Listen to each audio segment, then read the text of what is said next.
Vous écoutez Radio Campus, il est 9h. Il roule avec des vélos à hydrogène. Il campe au pied de l'incinérateur. Il projette de construire un igloo solaire. Appelez-les. L'environnement vous fatigue? Vous avez une question, un témoignage, une proposition? Contactez le Pissenlit. Tous les troisièmes samedis du mois, en direct sur campus à 9h.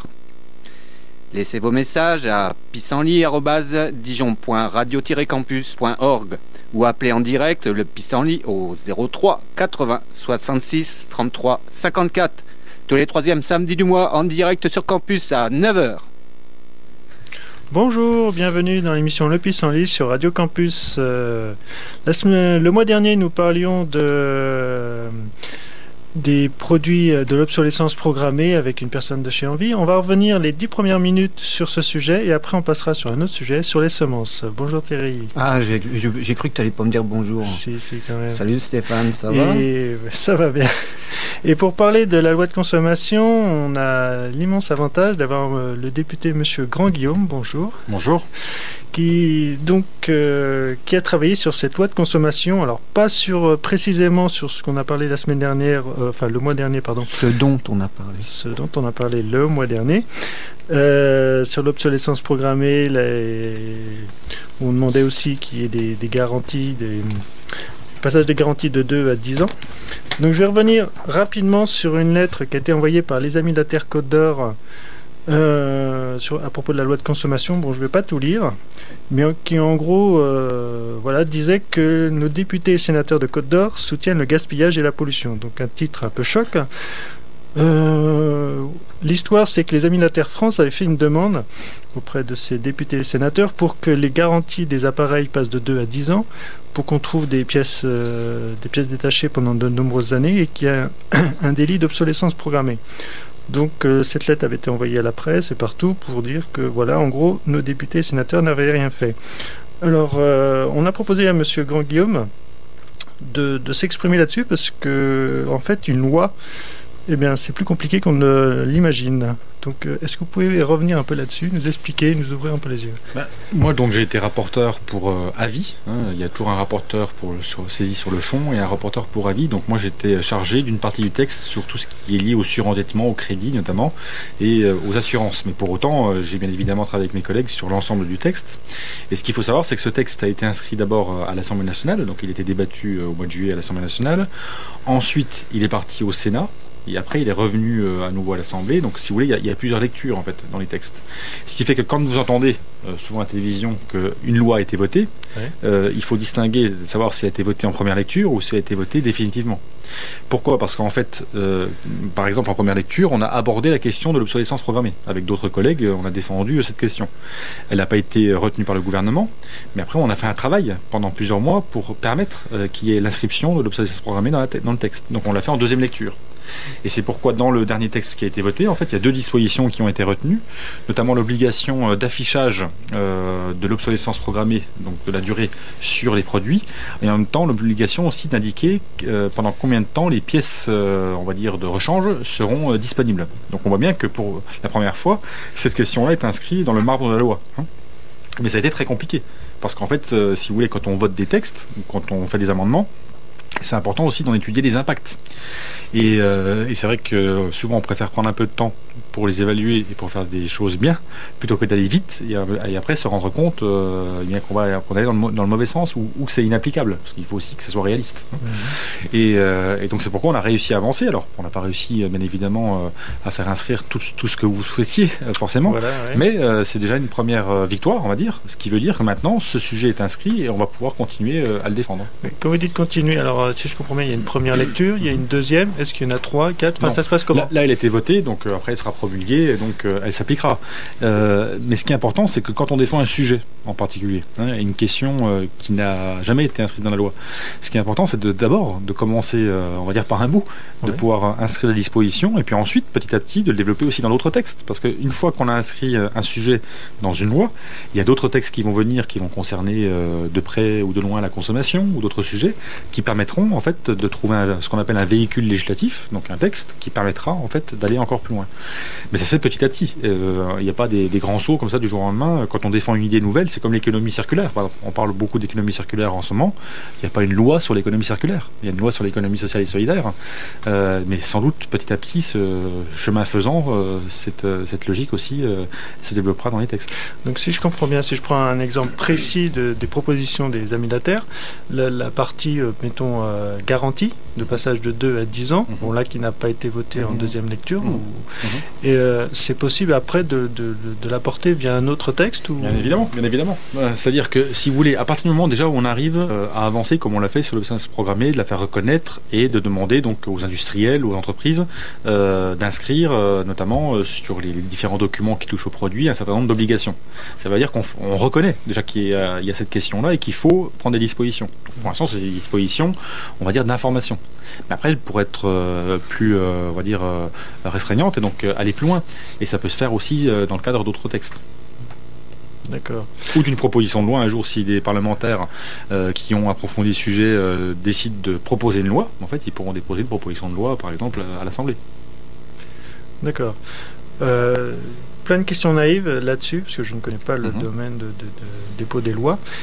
Comment ça se passe pour proposer une modification de loi? Est-ce qu'un citoyen d'Igenève vient vous voir et dit ben voilà, je trouve que là ça va pas, est-ce qu'on pourrait pas changer une telle loi pour l'environnement, pour ce qui nous concerne ou autre?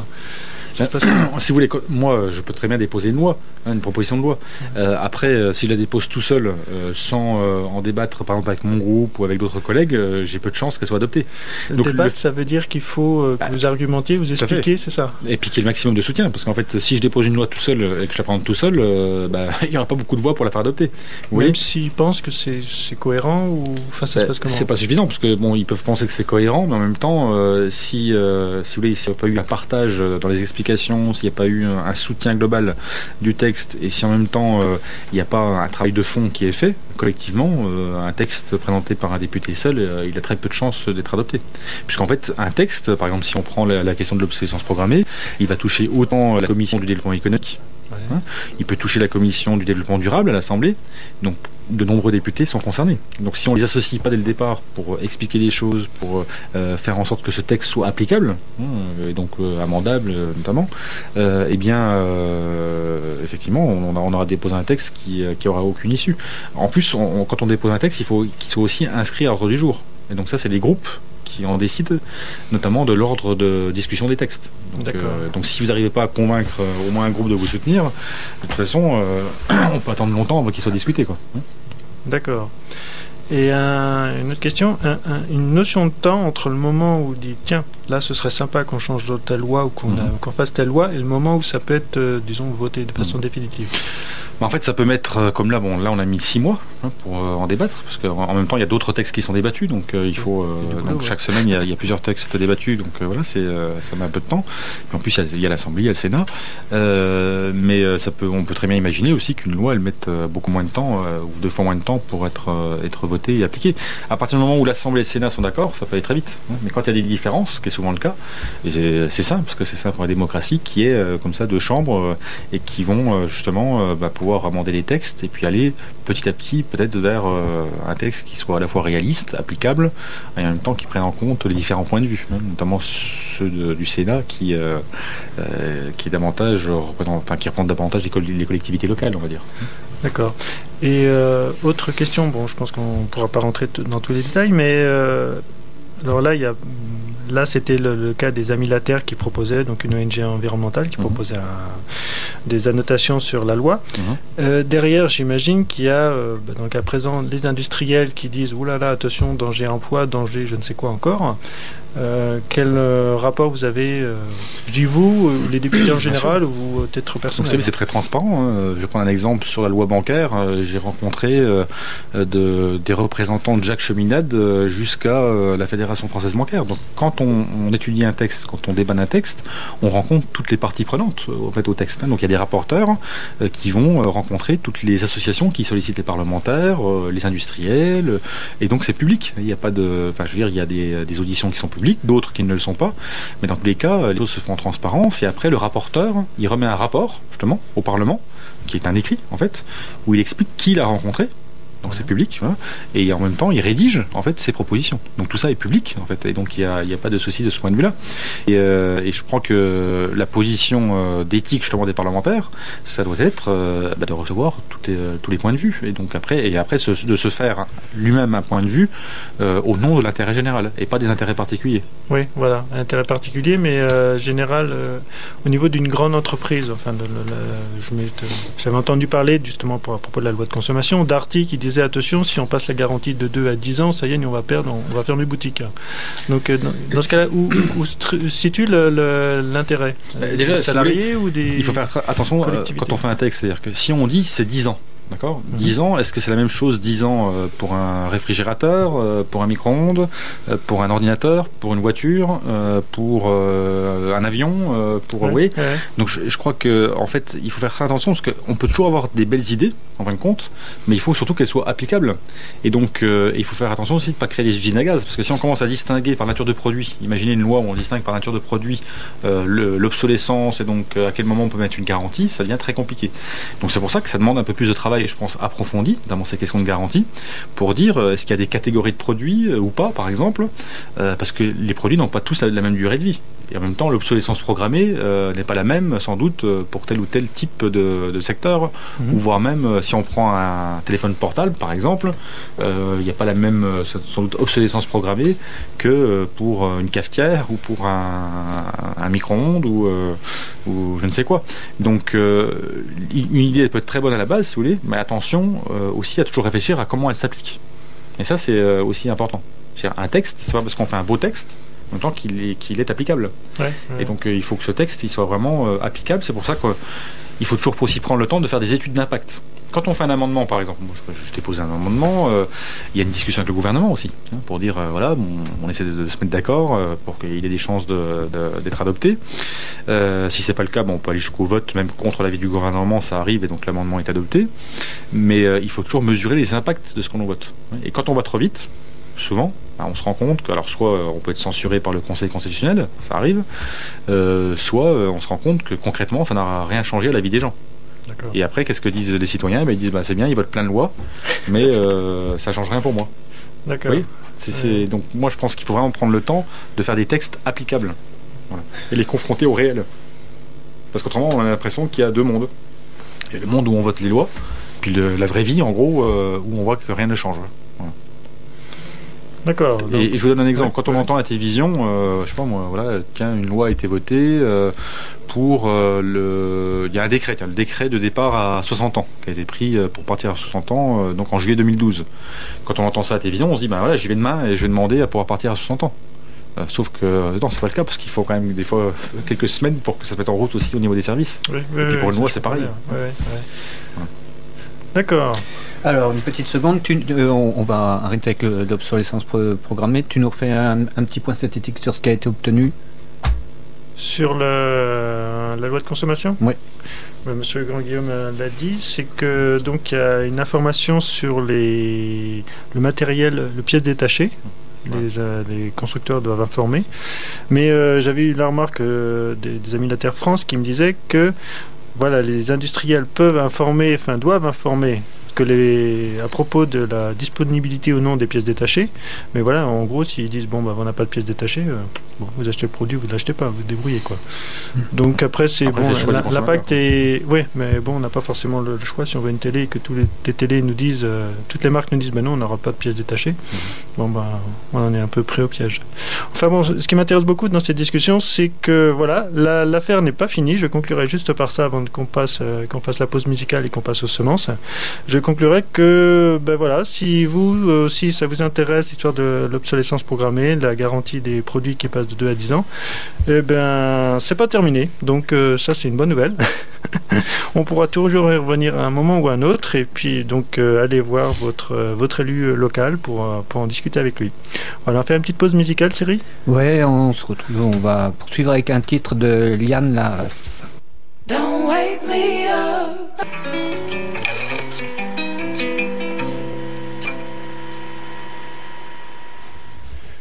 Nous voilà revenus après cette petite pause. Donc on arrête la loi de consommation de l'obsolescence. On va revenir en fait sur l'obsolescence des semences, quasiment. Allez, non.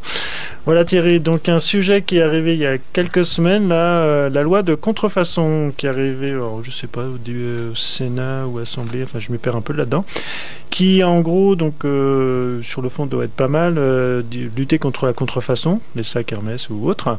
Mais voilà, cette loi un revers, c'est qu'elle risque de s'appliquer aux semences. Donc pour faire simple, Thierry m'en dira un peu plus, mais on risque de devoir payer à chaque fois qu'on utilise des semences. Si vous avez des semences, vous réutilisez d'année en année. Si vous n'avez pas de preuve que vous les avez achetées, vous pourrez être déclaré les avoir fait une copie illégale. Donc une sorte de contrefaçon. Bon, je résume assez maladroitement les choses. Thierry, qu'est-ce que tu en penses ? Allez, disons-nous un peu plus. Oui, ça c'est un texte qui a été soumis le 20 novembre à nos sénateurs et qui a fait beaucoup réagir là juste après son adoption, en particulier le collectif Semons la biodiversité, le réseau Semences paysannes, la Confédération paysanne, etc., parce que tel qu'il a été adopté, au bout du bout, effectivement, on a quand même l'impression que ça avantage très nettement les semenciers et leur catalogue, et surtout, il semblerait que dès lors qu'on sorte de ce catalogue, on devienne hors la loi, et donc on a toute la problématique derrière des semences anciennes, des semences paysannes, du droit à ressemer qui se pose. Et dans ce cas-là, c'est pour ça qu'on a, comme on avait tout à l'heure, et M. Grand-Guillaume est député de Côte-d'Or est toujours là, peut-être qu'il peut nous éclairer un peu comment on en a un peu discuté juste avant, comment ça se passe, les lois. Alors là, c'était une proposition de loi, c'est bien ça, je crois. Oui. Donc, d'abord, il ne faut pas nier qu'il y a un problème. C'est comme pour l'obsolescence programmée, c'est un problème qui existe, il faut lutter contre. Bon. Là, c'est la même chose. Il y a deux choses. Il faut lutter contre l'appropriation par des groupes privés, en fait, en quelque sorte, de nos propres libertés. C'est la liberté d'utiliser telle ou telle semence qu'on a pu utiliser depuis des années, etc. Bon. D'ailleurs, qu'on a pu récupérer par la famille aussi, par des conseils, etc. Bon. Là, il y a une proposition de loi qui a été débattue au Sénat. Bon, elle va revenir à l'Assemblée. Entre-temps, il y a des associations responsables qui vont passer des messages, qui vont expliquer les difficultés que posait le texte. Donc, d'où l'intérêt, après, d'amender le texte, justement, pour le corriger et faire en sorte que dans son application, il n'y ait pas de difficulté sur cette question-là. J'avais vu qu'il y avait un amendement qui avait été déposé. Il a été proposé, l'amendement. Oui, au Sénat. Oui. Et donc c'est pas au bon endroit.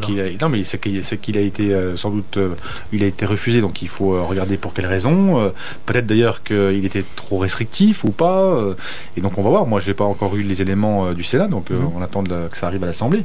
Et puis de voir comment on peut rédiger les choses de manière à ce qu'elles soient acceptables, on va dire, et réalisables.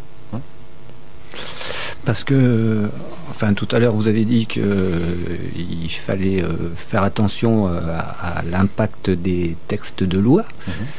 Celui-là, en l'occurrence, si demain, dans votre jardin ou sur votre balcon, vous plantez un truc qui n'est pas dans le catalogue des semenciers, les flics vont débouler chez vous et puis vous serez amendable comme si vous aviez planté de l'herbe, quoi. Il n'y a pas d'intention, en tout cas, des parlementaires que nous sommes, d'en arriver à ce point-là, vous en doutez bien. Donc, en l'état, ce que je dis, c'est qu'il faudra, quand le texte arrivera à l'Assemblée, l'amender de manière à ce qu'il n'y ait pas de souci de ce point de vue-là. Puis pour moi, d'ailleurs, ça va de soi. Enfin, je ne vois pas pourquoi on arriverait à un système qui serait quasiment George Orwell dans votre jardin, quoi. Donc, 1984, donc non, je pense que là, d'ailleurs, c'est une proposition de loi, donc elle va cheminer. Elle va arriver à l'Assemblée, on va en débattre, on va pouvoir l'amender, et puis j'espère qu'on sera nombreux justement à pouvoir le faire et puis à faire en sorte que cette loi elle soit réaliste. Ou alors elle ne sera pas votée. Si elle n'est pas réaliste, je ne vois pas pourquoi elle serait adoptée. Alors, ce que je ne comprends pas, c'est pourquoi l'amendement qui a été proposé aux sénateurs n'a pas été adopté à ce moment-là. Il faut regarder le compte-rendu des débats pour voir quels arguments ont été utilisés. Moi, je n'ai pas regarder ce compte-rendu du débat, mais je pourrais le faire. Mais sans doute des arguments valables. Il faut regarder, peut-être que la rédaction même de l'amendement ne convenait pas, c'est possible, hein, vous savez. Il y a des amendements qui sont parfois, quand ils sont rédigés de manière trop floue, ou peut-être trop large, et il faut sans doute améliorer la rédaction. Donc il faudra qu'on regarde ça. C'est toujours un peu compliqué justement à lire, enfin, c'est pour le néophyte comme moi, lire un texte de loi ou les remarques, c'est toujours extrêmement complexe, parce qu'on a l'impression que la virgule, si elle est placée juste avant ou après un mot, ça va changer tout. Enfin, j'exagère, mais c'est un peu ça. Ça peut parfois, Donc parfois c'est possible, ça peut. Les lire, effectivement, pour le citoyen lambda, c'est dur, quoi. Non, mais attends, je te coupe, Stéphane, parce qu'en fait, l'amendement, là, il était très très proche déjà de quelque chose qui avait eu lieu en 2007, des débats qui avaient eu lieu au Sénat en 2007, lors d'un précédent examen d'un projet de loi de lutte contre la contrefaçon. Voilà. Et l'amendement en question, qui avait d'ailleurs été fait par le groupe socialiste, les élus communistes, écolos et centristes, voilà, c'était « Ne constitue pas une contrefaçon la reproduction par un agriculteur de semences de ferme pour les besoins de son exploitation agricole, et ce, quelle que soit l'origine de ces semences. » C'est vachement simple comme phrase à comprendre, ça. Non, mais on est d'accord, mais après, moi, je n'ai pas vu la rédaction d'amendement, donc il faut voir. Ça date de 2007, c'est pas nouveau. Moi, je veux voir comment l'amendement a été rédigé, déjà, d'accord, si il s'est inscrit dans le bon article du texte, et si effectivement il était assez précis pour faire en sorte de lutter contre le phénomène que vous dénoncez.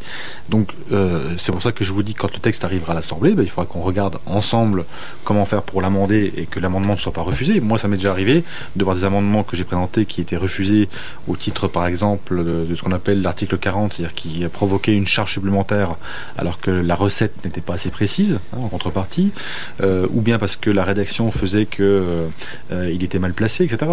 Donc, je ne pense pas qu'il y ait un problème de fond. Enfin, à mon sens, il y a peut-être des personnes qui sont opposées à cela. Ça doit exister.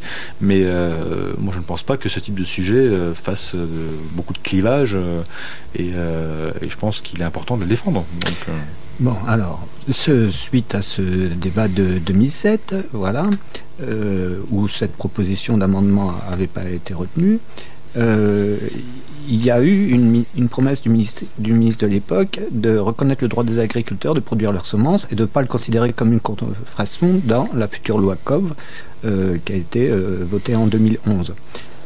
En 2011, la dite loi a maintenu le caractère de contrefaçon des semences de ferme.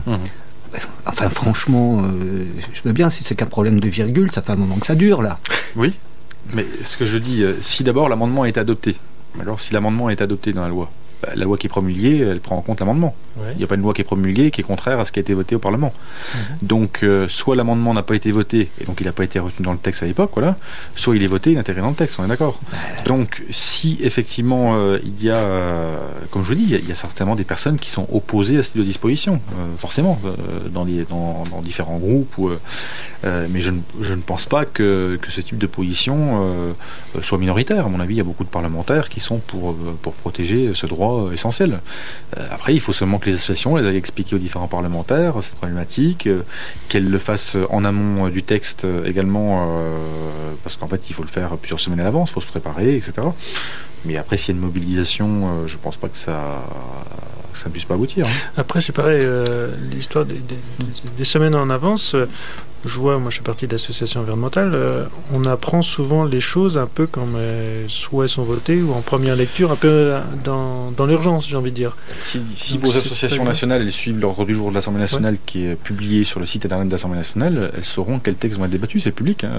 Tout le calendrier des textes est annoncé, il n'y a rien de caché. En fait. Tout est public. Je veux dire, donc en fait, il suffit seulement d'aller regarder le calendrier faut être très attentif, des textes. Oui, enfin, il y a de temps en temps. Regardez sur le site, la première page du site, vous avez l'ordre du jour de l'Assemblée nationale avec les textes inscrits à l'ordre du jour. Donc il n'y a aucun souci de ce côté-là, au contraire. Et je pense que plus on les prend en amont, les choses, et puis plus on fait avancer. Mais c'est vrai que c'est un débat récurrent. Moi, je me rappelle déjà, il y a quelques années, j'avais discuté avec certaines associations de ce problème des semences. Donc c'est pas un problème nouveau. Mais non, justement pas. Donc je comprends. Excuse-moi, mais je suis peut-être complètement con, mais je comprends toujours pas comment ça ne peut pas être déjà réglé, parce que ça paraît tellement évident. Enfin, Mais Le droit de ressemer, c'est même pas, ça relève même pas des droits de l'homme. C'est pire que ça. Je veux dire, c'est depuis qu'on était homme préhistorique, c'est atavique. C'est impossible de priver de qui que ce soit du droit de ressemer. C'est inacceptable, c'est honteux. Thierry, je comprends même pas que parce que là alors ça rebondit de 2007 à 2011. Là, c'est encore 2013. 2013, la proposition de loi, tout le monde l'a votée avec effectivement en impliquant les semences. Bon, au bout d'un moment, les sénateurs l'ont voté. Oui. Enfin, encore une fois, si c'est qu'un problème. Les députés l'ont pas voté. Là. Oui. Encore une fois, sur un problème de fond comme celui-là, si c'est juste qu'une histoire de virgule, il faudra quand même m'expliquer pourquoi elle traîne aussi longtemps cette virgule. Tu vois, moi, j'ai jamais dit qu'il y avait un problème de virgule. Non, mais vous m'avez dit parfois, en fait, dans un texte, il peut y avoir un problème de virgule. Oui. Mais personne n'a dit jusqu'à présent dans le débat que l'amendement a été refusé pour un problème de virgule. On a dit en général. Vous avez dit en général, il peut y avoir un problème de virgule. Oui. Mais moi, j'ai jamais dit que dans cet amendement, il y avait un problème de virgule. Attention. On n'a pas dit ça. Non, tout à l'heure, vous avez dit que le texte n'était peut-être pas au carré, puis que c'était. Voilà, c'est ça. Bien sûr, c'est possible. C'est possible que dans la rédaction, c'est pour ça qu'il faut qu'on reprenne les comptes rendus de débat du Sénat. Moi, j'ai pas encore eu le temps de tout regarder l'ensemble, mais je reprendrai ces comptes rendus pour voir les arguments qui ont été échangés à ce moment-là. Voilà, publiquement, parce qu'en fait c'est public. Donc ces comptes rendus sont publiés. Quels ont été les arguments de ceux qui ont défendu l'amendement et quels ont été les arguments de ceux qui ont été contre. Et donc c'est à partir de là en fait qu'on peut faire un travail sérieux pour le retour du texte à l'Assemblée nationale, de manière à justement peut-être corriger ce qui a pu être critiqué, peut-être à juste titre. Il faut regarder. Moi je ne porte pas de jugement pour le moment sur les arguments qui ont été utilisés, puisque je vous dis, je n'ai pas encore regardé ce compte rendu de débat. Les termes utilisés là, c'est les obtentions végétales. Voilà, c'est le brevetage des obtentions végétales. Ce qui fait qu'effectivement, ça pose un gros problème de fond, parce que ça suppose aussi les... Oui, qu'est-ce qu'il y a? Thierry. Oui, vas-y, termine ton explication. Après, on va revenir je reviendrai sur après la pause. Non, mais on comprend bien ce qui est derrière. Ce que ne connaît pas forcément les auditeurs, c'est que l'histoire des semences est beaucoup plus compliquée que tu ne le dis. Effectivement, fondamentalement, ça devrait être n'importe qui peut utiliser les semences. Alors, juste après la pause musicale, je reviendrai très rapidement sur le COV, le certificat d'obtention végétale. D'où est-ce que ça vient? Pourquoi il y a ça? L'histoire du brevet, très rapidement. Et ce terme, obtention végétale. Voilà, obtention toujours végétale. les histoires des termes qui sont là, pas forcément évident à comprendre. Oui, mais c'est justement pour ça que les avocats de boîtes comme Monsanto, etc., c'est ça qui leur permet on les fout dehors, ça rentre par la fenêtre, justement parce qu'il y avait un mot qui collait pas, c'est pas le bon. C'est comme ça qu'en fait, en ce moment, le clonage, personne ne le sait, mais le clonage humain est autorisé, en fait. Ouais. Voilà. Parce que le texte sur le clonage animal est fait de telle sorte que en fait ça peut être élargi à l'humain. Voilà. D'accord. C'est fait. Bon, on va élargir un petit peu plus sur les. Non, c'est Laurent, je t'assure. Je te montrerai le texte. Juste après la pause, donc va lancer Thierry. On va revenir, donc je vais vous expliquer rapidement. Le texte du brevet, pour l'occurrence. Je reviendrai donc sur le COV, le certificat d'obtention végétale, et puis expliquer un peu la difficulté de l'histoire des semences. Mais c'est un sujet très très important. Alors, on est parti, on poursuit avec une pause musicale. Qu'est-ce que j'ai fait de mon papier? Ah oui, très bien. Alors on va poursuivre avec Gigi Cal. Tiens, ça va nous changer.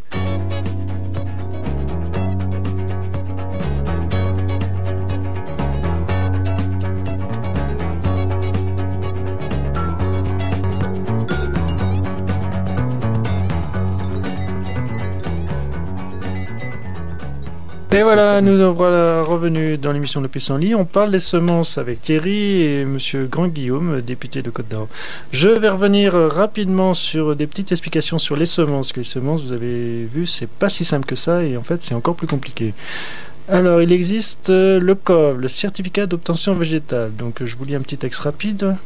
Il a été imaginé avant tout par les pays européens lors de la Convention de l'Union pour la protection des obtentions végétales, signée en 1961 et modifiée plusieurs fois depuis.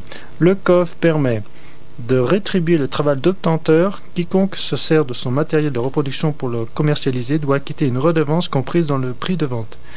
Le COV permet aussi de laisser la ressource libre d'accès aux autres personnes, obtenteurs, agriculteurs, citoyens, à des fins de recherche. N'importe qui peut utiliser librement et gratuitement la nouvelle variété pour en créer une autre, sans qu'il soit nécessaire d'avoir l'accord du propriétaire, ce qui assure la continuité de l'amélioration génétique de chaque espèce végétale. À comparer au COV, il y a le brevet.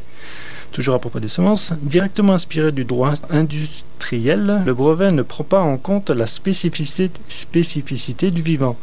Les droits octroyés ne souffrent aucune exemption. Le brevet interdit donc toute utilisation libre de ce matériel génétique, même dans le cadre de la recherche.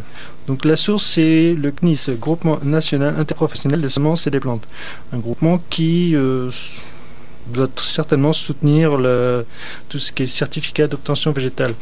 Alors je dis ça, et donc ça c'est un peu le contexte. Bon, en fait, quand on rentre dans le détail, c'est assez compliqué. Mais en gros, pour pouvoir vendre de façon légale des semences, il est nécessaire de les inscrire au catalogue. Et voilà, Thierry me faisait remarquer que le CNIS, c'est législateur, en fait, ce groupement... oui, c'est ce que j'ai lu ici sur Internet. La personne qui, au niveau du gouvernement, qui écrit les textes de loi, travaille dans au CNIS. Donc, bon, voilà. Donc, juge est parti. Mais, donc, je disais, pour les vendre des semences, il s'est passé le cas de l'entreprise Cocopelli, une petite entreprise qui vend tout plein de semences anciennes. Ils vendent quelques dizaines ou quelques centaines de sachets par an, donc pas bien beaucoup. Et chaque type de semence doit être normalement au COV, enfin être enregistré. Et pour être enregistré, il faut payer une certaine somme, je ne sais plus si c'est 500 € ou nettement plus. Et donc voilà, des petites entreprises qui ont une grande diversité de semences n'ont pas les moyens financiers, c'est absolument pas rentable pour eux d'inscrire toutes les semences. Donc ils le vendent de façon illégale. Voilà, donc en gros, ces entreprises-là elles disséminent la variété biologique, mais elles n'ont pas le droit de le faire. Alors que le risque, justement, c'est de vendre uniquement des semences des grands groupes qui, elles, ont déposé et après qui uniformisent le type de semence. On a donc un seul type de semence avec des dépendances financières, enfin tout plein de problèmes, et après des risques de maladies parce que les semences ne sont pas forcément adaptées à l'endroit. Thierry ? Je voulais ajouter pour compléter ce que je disais tout à l'heure à Laurent que plusieurs groupes, et ça c'est pour au 20 novembre, ouais. Donc je complète. Plusieurs groupes parlementaires avaient pourtant demandé à ce que soit insérée la précision suivante, c'est pour en revenir à ce foutu amendement. Je cite, la production à la ferme par un agriculteur de ses semences pour les besoins de son exploitation agricole ne constitue pas une contrefaçon, et ce, quelle que soit l'origine de ces semences. Au final, seuls 20 sénateurs ont voté leur amendement porté par le groupe communiste. Voilà. Suite à la promesse du député socialiste Michel Delbar, rapporteur du projet de loi, il a dit ce débat aura lieu dans le cadre de la loi d'avenir agricole en janvier, et puis il a assumé qu'il n'y avait pas de risque. En fait, si, il y a des risques, si. Et en fait, comme quoi, encore une fois, je reviens à ce que je disais depuis tout à l'heure, je comprends toujours pas. Voilà. Ah ouais, Soit ça impacte. Tout à l'heure, tu parlais de l'impact d'une loi. Mais là, l'impact, il est énorme, on le comprend bien. Enfin, toi, en tant que Laurent, tu comprends bien que c'est pas acceptable. Tu le sais bien. Sur le fond, tu vois bien que ça merde complètement cet engin-là. Je comprends toujours pas comment on en est encore là. Désolé. Après, tu peux me dire, ok, faut que il y a le pragmatisme, machin, tout ça, faut faire attention. Après, bon, d'accord, j'ai bien entendu tout ce que tu as dit au début. Sur ce problème en particulier, il y a la loi d'avenir qui va être débattue sur l'agriculture. D'accord ? Oui. Bon, donc le rapporteur, il a annoncé qu'il y aura à nouveau un débat sur le sujet. Pour l'instant, en fait, la proposition de loi contrefaçon n'est pas adoptée, puisqu'en fait, elle a été adoptée seulement au Sénat, elle n'est pas encore venue à l'Assemblée. Ça, c'est un premier sujet. Ensuite, dans la loi d'avenir, il va y avoir un débat approfondi sur cette question. Donc, ce sera l'occasion, justement, de faire adopter des amendements qui permettront de préciser, de protéger. Toute la difficulté, je pense, de ce sujet, c'est comment, en fait, éviter les contrefaçons dans différents domaines, qui font parfois baisser la qualité, d'accord ? Oui. Et en même temps, comment protéger la liberté. Donc c'est comment réguler et assurer la liberté. Ah, oui. Non mais c'est ça. Non mais c'est ça. Et c'est toujours dans sur toutes les questions, on a toujours ce problème. Alors après qu'il y ait une protection des grosses semences de l'imagrin, etc. Ils font des semences particulières, des hybrides F1, etc. Enfin bref, qui protègent leurs semences. Bon, et pour pas, il n'y a pas de souci. Enfin ça mériterait une autre émission. Hein. Voilà. Mais après que les semences, qui qui viennent de partout, qu'on puisse pas que des petites entreprises les prospèrent, enfin les reproduisent et puis les vendent, que ça pose problème. Là, c'est assez incroyable. C'est pour ça que je vous dis qu'il faut trouver un juste équilibre entre ce qui, à mon avis, ce qui est une petite activité, d'accord. Même une grosse à la limite. Déjà, au moins pour celui qui commence, etc., dont vous parliez, l'entreprise dont vous parlez, il faut qu'elle puisse effectivement vivre sa vie et puis exister. Et puis en plus, elle fait concurrence à personne. Je veux dire, elle ne fait que rendre des services. En fait, la concurrence, si, parce que si les gens soit achètent, donc je parlais de Cocopelli, mais il y en a d'autres, achètent là ou achètent après des grandes entreprises qui ont le monopole, parce que c'est là le risque, c'est le risque de monopole de semences. Mais c'est bien Monsanto, ça qu'il faut éviter. Syngenta et tout, c'est un grand risque. Et ces entreprises-là cherchent le monopole, c'est clair. Parce que je disais, il y avait une citation de Henry Kissinger. Si vous contrôlez le pétrole, vous contrôlez le pays. Si vous contrôlez l'alimentation, vous contrôlez la population. 1970. Bien sûr, bien sûr. Et en fait, ce qu'il faut surtout, c'est de la concurrence. Assurer la liberté donc pas seulement, parce qu'après s'il y a 5 ou 10 multinationales vous venez de dire qu'il fait de la concurrence. Oui, mais c'est pas forcément la concurrence, là c'est le libre accès aux semences. Oui, donc libre accès, donc la possibilité qu'il y ait une concurrence en fin de compte. Là je suis perplexe, mais bon. La concurrence, je sais pas. Enfin, moi, c'est pas concurrence. La concurrence, c'est pas forcément malsain. C'est de dire seulement, il peut y avoir des grandes entreprises, qui ont une logique capitaliste en gros et qui vont être sur des multinationales et sur des marchés mondiaux, comme il peut y avoir des structures localisées qui vont développer aussi des marchés pour justement apporter des semences, et chacun a son existence sans étouffer l'autre, en gros. Voilà, mais surtout que les entreprises puissent vendre un peu les types de semences qu'elles veulent. Après, qu'il y ait histoire c'était comment le certificat d'obtention végétale, un guide pour dire que telle semence est de bonne qualité. Moi, je verrais un truc. Il peut y avoir les semences qui ont un certificat disant qu'elles sont de bonne qualité, etc. Le but premier, c'était pas mauvais à la base. C'était à l'après-guerre où justement on avait besoin d'agriculture, besoin de semences, et le but c'était d'avoir des semences qui soient certifiées bonnes. Mais après, rien n'empêche d'avoir des semences certifiées bonnes. On met un logo quelconque, et puis après toutes les autres semences. Comment protéger la semence bonne justement, qui est développée par le type d'activité dont vous parliez. Ouais. Comment la protéger justement des grandes multinationales pour pas qu'elles prennent cette semence et qu'elles s'en approprient le droit de propriété justement. Mais c'est ça le fond du problème. C'est absolument ça le fond du propos. C'est ce qui a fait d'ailleurs que certaines de ces entreprises se sont appropriées la pharmacopée de je ne sais quelle tribu qui s'en servait depuis 2 ou 3 millénaires. C'est exactement ça. C'est ça le fond du propos. Permettre la liberté, je vous dis, en même temps une forme de régulation pour éviter les abus. Il faut surtout de l'éthique au milieu de tout ça. Donc c'est le débat qu'il y aura sur la loi agriculture, je crois que c'est en janvier qu'elle va arriver au Parlement. Monsanto, Syngenta sont réputés pour leur éthique. Hein? Bon, on en reparle après une petite pause musicale. Oui, et on va retrouver Monsieur L avec un titre qui s'appelle Le temps qui passe.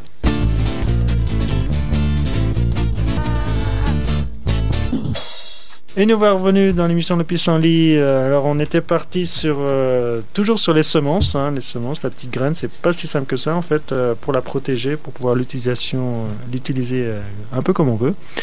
Et avec Thierry et donc Monsieur Grand Guillaume, député de Côte d'Or, on en était parti donc on arrivait à discuter plus sur le brevetage du vivant. Donc on va ouvrir la discussion un peu plus large que dont on était parti au début sur la loi de contrefaçon et les semences. Donc on a bien compris que le texte c'est un projet, n'a pas été voté de façon définitive, donc vous pouvez tout à chacun agir là-dessus.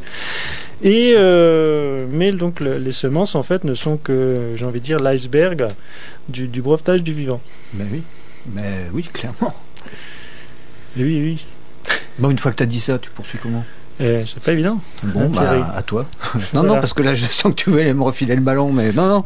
Non, mais sur les semences. Alors, vas-y, mon Stéphane, on t'écoute. Voilà.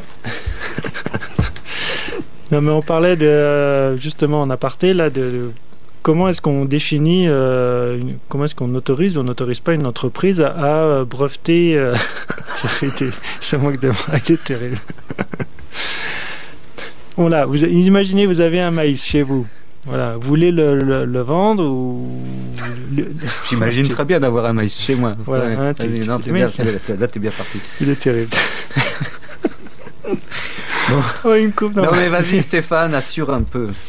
Excusez-nous, monsieur le député. Hein. Oh. Thierry est toujours comme ça. Il faut toujours qu'il me casse dans mon élan. Bon, je vais prendre un autre exemple parce que le coup du maïs ne passe pas. Bon, tu étais en train de dire que derrière cette histoire de semences, mais là, en l'occurrence, dans le cadre de cette loi sur la propriété intellectuelle, effectivement, il y a toute la problématique du brevetage du vivant, avec ce que ça suppose aussi de manipulation génétique, de clonage et tout pataquès. C'est par là que tu voulais aller. Exactement, Thierry. T'es fabuleux. Bah, tu suffit de demander. Et une question, est-ce que vous pensez que ça va venir, donc vous avez parlé de la loi sur l'agriculture là, qui va venir bientôt, est-ce que ces problématiques-là de brevetage du vivant vont être abordées ou pas du tout? Parce que c'est quand même un gros sujet, donc j'imagine sur une loi comme ça qui va venir... Déjà il y a le comité national d'éthique, quand il y a des sujets liés à l'éthique, qui doit être saisi dans ces cas-là. Hein. Ensuite, il faudra effectivement avoir des débats un jour sur en tout cas qu'est-ce qui est marchand de ce qui ne l'est pas. Moi, j'ai des positions, je pense, qui sont assez proches des vôtres là-dessus, parce que c'est vrai qu'il y a une tendance à la marchandisation de tout. On peut débattre de ça, sérieux? Non, mais débattre, bien sûr, dans la société. On peut en débattre. Oui, mais les débats ne sont pas interdits dans la société. Donc, on peut débattre dans la société, effectivement, de ce type de sujet, pour éviter justement d'avoir des dérives. Je pense. Alors, je reprends, on peut débattre de ce qui est marchand, de ce qui ne l'est pas. Ah oui, heureusement. On est bien d'accord. Heureusement. Et par contre, c'est bien commun. Hein. Tu sais, après, on va loin, parce que l'eau, l'air, mais bien sûr, mais bien sûr, il y a plein de sujets. Après, on a parlé par exemple des biens publics mondiaux. À une époque, il y a eu pas mal de mobilisation sur ces questions-là, de défendre les biens publics mondiaux. Bon, on en parle moins en ce moment, et pourtant, c'est des sujets qui sont prégnants. Quand on voit les déplacements de population par rapport aux questions de l'eau, par exemple, ou d'autres questions importantes, il faut qu'il y ait, je pense, des remobilisations sur ces questions-là au niveau international. Mais on touche à ça. On est effectivement dans ce registre-là. Alors, pour le coup, le comité d'éthique, là, quel rôle prenons cette situation-là, quel rôle il pourrait jouer? Le comité d'éthique, il peut être saisi sur différents sujets, notamment de société, en fait, pour apporter sa vision avec des experts, avec des scientifiques sur tel ou tel sujet. Mais ça se saisit comment un comité d'éthique? Après, c'est des citoyens, non, des députés, citoyens directement en général, ça va être l'exécutif qui va le saisir pour pouvoir justement traiter d'une question. Mais en même temps, il peut aussi y avoir des débats dans la société. Il peut y avoir des débats à Dijon, il peut y avoir des débats en Côte d'Or, avec des associations qui vont aussi expliquer les enjeux avec les citoyens pour faire part aussi peut-être des dérives potentielles, des risques. Voilà. Et je crois que c'est important d'inviter les scientifiques. Bien sûr que c'est un impact, parce que c'est comme ça qu'on arrive à convaincre. Une idée, elle fait son chemin quand je crois on la défend. On ne gagne que les combats que l'on mène, de toute façon. Voilà. On ne gagne pas tous. Ça commence par là. Parce que beaucoup de citoyens, sans doute, ne sont pas forcément conscients aussi de tous ces enjeux-là. Ah non. La plupart, ils ne savent pas qu'ils ont un avocat dans leur assiette. Enfin, un avocat, je veux dire. Qui se mange. Mais quand on parle, par exemple, dans le cadre de la loi bancaire, on a traité de la question de la spéculation sur l'alimentation, sur en fait les matières premières. D'accord, ouais. Donc il y a des dispositions qui ont été prises, qu'il y a des milliards d'euros chaque jour qui sont échangés sur des marchés financiers, et c'est de la spéculation sur les matières premières. Donc ça, c'est un vrai sujet aussi, parce que là, on est en plein dans le... On est dans le même registre, en fait. Tout à fait, bien sûr. Et la crise alimentaire, elle existe encore aujourd'hui dans beaucoup de pays dans le monde.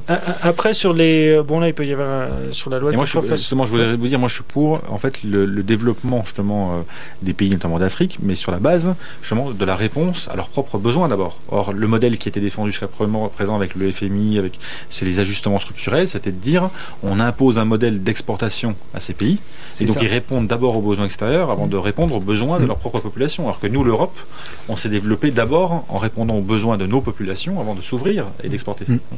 Enfin, bon, c'est des modèles aussi qu'il faut changer. Tous ces modèles et puis ces lois qui sont votées, en fait, la loi de contrefaçon, il y a sûrement un bug dès le départ, mais dans certaines lois, il y a quand même, là, montrer qu'il y a une réflexion, mais il y en a qui votent des lois qui sont, j'ai envie de dire, horribles, mais ils doivent avoir des arguments derrière, que ce soit des arguments industriels pour dire on va soutenir une filière. On pourrait parler du nucléaire, par exemple. Mais voilà, il y a des motivations derrière où c'est pas le citoyen qui est prioritaire, c'est la partie industrielle, c'est la partie croissance ou je ne sais quoi encore. Donc après, après, si on rentre dans la croissance et décroissance, je pense qu'il faudra plusieurs heures. Mais, moi, mais par contre, je pense qu'il faut surtout se dire qu'une loi, elle doit être votée au nom de l'intérêt général. Oui, mais est-ce que vous-même, tous les jours, vous êtes confronté à cette question. Est-ce que je défends mon intérêt ou l'intérêt général? Est-ce que je suis confronté à telle demande? Est-ce que cette demande qu'on me fait, est-ce que c'est une demande particulière ou est-ce que c'est une demande au nom de l'intérêt général? C'est tous les jours qu'on est confronté à ça. Moi, je dirais que la plupart des écologistes défendent un intérêt général. J'ai envie de dire, souvent on critique énormément les faucheurs de OGM. Je ne connais pas un seul faucheur d'OGM qui a un intérêt financier particulier ou personnel d'aller faucher, de se risquer sa vie, d'aller en tôle, d'avoir des procès, tout ça. J'en connais plusieurs faucheurs. Ils risquent, mais c'est pour l'intérêt commun uniquement. Et veut dire, il y a des fois on les critique, mais je veux dire, moi je les applaudis. Ils risquent leur vie. Bon, après, moi, je suis pour le respect de la loi. Donc, la loi, elle doit être respectée par tous les citoyens. Ah oui, non, mais t'inquiète pas, on voulait rien te faire dire. Non, mais par contre, je veux dire, par rapport à des sujets comme celui-ci, sur les, je sais pas si on prend des AMAP, etc. Dans une AMAP, par exemple, on prend l'exemple d'une AMAP. Dans une AMAP, vous avez des citoyens qui s'engagent pour un projet collectif, mais qui, pour certains, parfois, peuvent être dans une logique de consommation aussi. C'est-à-dire que vous allez les appeler, vous leur dire voilà, il faut aller distribuer les paniers dimanche. On manque de monde, vous n'avez pas toujours trouvé quelqu'un pour le faire. Ah non, mais il n'y a pas de problème. On envoie venir avec des capables. Et dans ce cas-là, est-ce qu'on est sur l'intérêt particulier ou l'intérêt général? Pour eux, c'est particulier. Voilà. Donc en fait, vous voyez bien que c'est pas simple à tous les niveaux. Voilà. Oui, enfin bon. Oui, mais non, mais c'est à tous les niveaux. C'est-à-dire que quand vous prenez aussi des sujets départementaux, c'est la même chose, régionaux, c'est la même chose, nationaux, vous avez des demandes d'individus, à un moment donné, voilà, ou d'intérêts particuliers, ou d'intérêts privés, effectivement, qui vont défendre telle position, d'associations qui vont défendre une autre. Parfois, les associations ne sont pas aussi d'accord entre elles. Et donc, dans tout ça, il faut que vous réussissiez, effectivement, à défendre l'intérêt général. Alors qu'on est dans une période où il y a de plus en plus d'individualisme, d'individualisation, etc. Et c'est pas simple. C'est pas simple. Bon, on n'a pas fermé le sujet, on l'a ouvert. Je pense qu'on vous a bien embrouillé l'esprit sur l'histoire des semences. On va être obligé de conclure sur le sujet. Oui, on est loin d'avoir fait le tour. Mais néanmoins, un grand merci à Laurent Grandguillaume d'avoir accepté notre invitation, notre présence cafouilleuse, comme tu viens de le souligner. C'était pas utile. Moi, je trouve que c'était pas mal. Mais bon, on reviendra et on suivra les actualités, donc les lois, qui ne sont pas toujours évidentes à lire, et on vous tiendra au courant. Un grand merci encore d'être venu. Merci. Au revoir. Au revoir. Il roule avec des vélos à hydrogène. Il campe au pied de l'incinérateur. Il projette de construire un igloo solaire. Appelez-les. L'environnement vous fatigue? Vous avez une question, un témoignage, une proposition? Contactez le Pissenlit. Tous les 3e samedis du mois, en direct sur campus à 9h. Laissez vos messages à pissenlit@dijon.radio-campus.org ou appelez en direct le Pissenlit au 03 80 66 33 54. Tous les 3e samedis du mois en direct sur campus à 9h. Yo, what up, y'all? This is Radio Dijon, Campus 92.2.